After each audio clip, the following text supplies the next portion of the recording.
going on, DPDers? Back at it again. This time we are working on the lower control arm. We got the sway bar in, and it's looking pretty good. And then the end links that go from that sway bar. So let me switch around the camera here. So here is the sway bar, and here are the blue. You can see in the blue the sway bar, and I've got it on the tightest, hardest setting where the end links connect. The end links are new. They're in blue as well, so you see that they're connected all the way up, and so that's all in finally. So now what I want to work on today is the lower control arm, which is that piece right there. It connects to the body of the chassis, and it's got that long screw in it, and then it connects back up into the spindle. And so I'm not working on this tension link, lower control arm. I'm not replacing that, but I'm going to replace this lower control arm. I need more strength in this front chassis suspension. So I'm going to put on this I'm going to replace these shocks and these racing shocks. I'm going to put racing shocks on here. And so I need to make sure that I've got a very strong set of other suspension parts, especially this lower control arm, to go with this high tension sway bar, front sway bar now, that everything's going to stay in place and perform accordingly. So I finally got the lower control arm off. You see it right here. I had to beat the hell out of it to get it off. So now I'm going to install the new one on this side and then install the other one on the other side.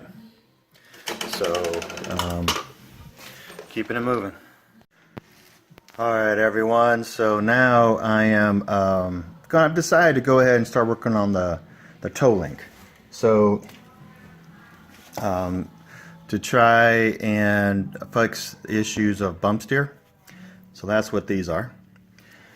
And these together, which I'll show you here. Let me lay them down.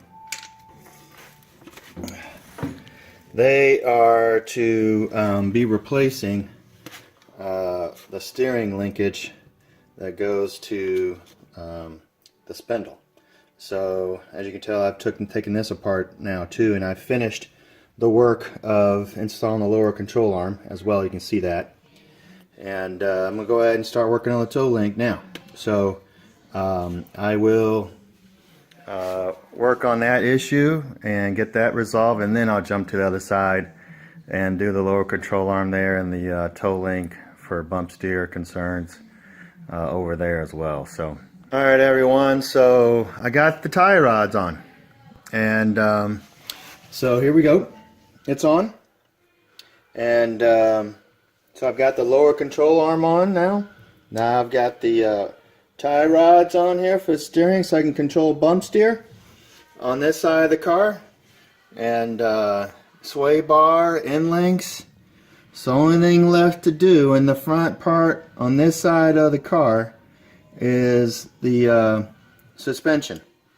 The direct shock absorber suspension. So coilover struts. So I'm excited about that.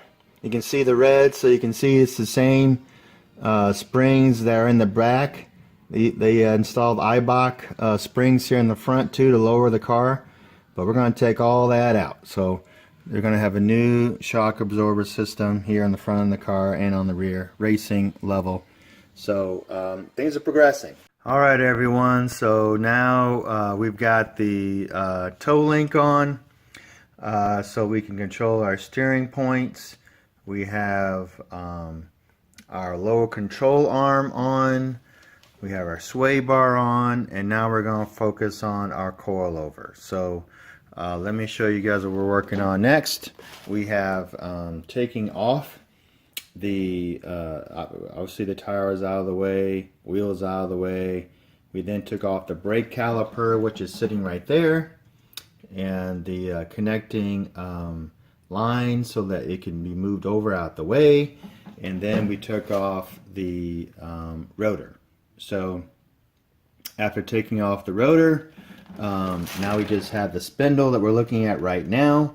And what we're going to do here is we're going to follow a process where we are loosening up the bolts across the top of the shock mount. Okay, so let's take a look here. So we're going to be loosening up these bolts right here, and then we're not going to drop it all the way, of course, because we're not ready to do that, but we'll loosen them, and then we will obviously take out these main bolts here that connect the shock to the spindle, and then we're going to completely remove this entire coilover assembly once we take off the end link there too. They see the end link bolt there? We'll take that off as well, and then we'll be able to remove the entire shock itself, and we'll do that on the other side, and then we'll start installing the new coilover setup. So this will be a lengthy process, but it is one that we can certainly do, and we will keep moving forward here. Again, look to those how-to videos that are out there in YouTube. That's not what we're doing here. We're not doing how-tos as far as these individual tasks that need to be done in the car, but I am showing you how we are progressing with the car with me doing my own mechanic work. So far it's been me, and we will keep pushing forward. So I really want to hear your comments out there on how you're doing with your own builds, and I'm excited to hear what news you have to share. So please subscribe, please hit the like buttons on various videos that you like, and we'll keep pushing out the same sort of content for you. Alright, so what we got here is we're done. We're done with loosening the shock from the spindle, and from the end link, and from the brake lines, and it's already loosened on top, and so I'm about to take the shock out right now. So it's going to be taken out and then just completely removed, so I don't have to worry about messing with that spring at all. I'm just going to take the shock out and replace it with a whole new setup. Hey, we're just moving forward here. I want to show you the shock here. Took it out, held it up with left hands. I was taking off the screws with the right hand, and I'm now putting the screws back on top of it just to keep everything together. But hey, don't listen to them people that say you need this and that. I mean, we're going to have an alignment shop line this thing up and get everything torqued down perfectly. You know, that'll be money well spent, but we can get this thing together. You know, it's going to take effort, but we can do it.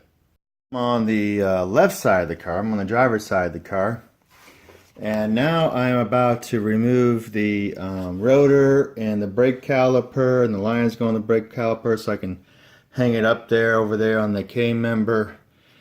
And now remove the shock off of this side. So I just want to share with you that what I have found in this process is that as long as you are progressing each side equally, then you feel confident as you are doing this for the very first time that the other side you're going to equal it up with the same side you just did. So take each step. If this is your first time doing this stuff, and it's mine, okay? If this is your first time doing this, take each step on each side of the car and keep moving back and forth. I mean, it's still the same car. The car is propped up already, okay? The car is not going anywhere. There's no rush to get one side of the car completely done and then go to the other side and try to remember exactly what wrench size you need for each step.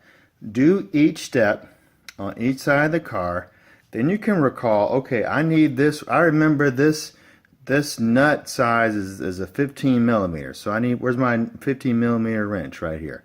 So that way you can progress through this process logically and again equally. not just safely, but also equally, because you want each side of the car to end up looking the exact same way.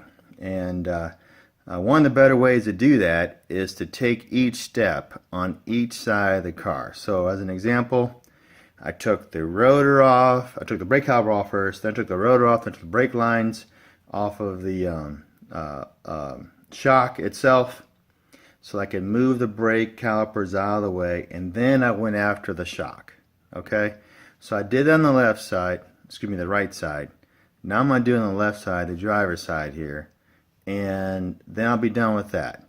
Then what I'm going to do is I'm going to start on, since I'm already over here, I'm going to start installing the new shock. Once I install on this side, I'm going to go back to the right side and install the shock over there exactly how I did it, how I remember doing it, how everything came to my memory exactly the same way, so that I can feel confident that the install was equal on each side. Now again, I'm going to have a certified mechanic go through all of this and make sure everything's torqued down correctly and so forth. But the install is going to be equal. It's going to be the same. Hey everyone, just wanted to show you what this looks like. Just straight on here.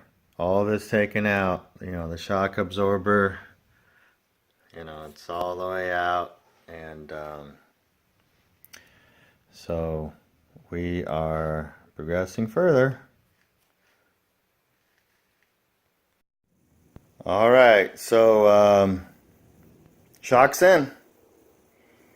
So we're keeping it moving. Front shock coilover is in, and we're going to button up this side and move over to the other side. So let's keep it moving. Alright everyone, so the front end is done. We've got the shocks in, the coilover shocks are in. The sway bar is in, the end links are in. And the lower control arm is in. And the brake calipers and rotors are back on. And let's go on over here to the other side, and I've completely finished that install. And have the tire back on. So all I gotta do is finish with the tire on the other side, and we are done with the front. The front is officially done. No more suspension. Hallelujah.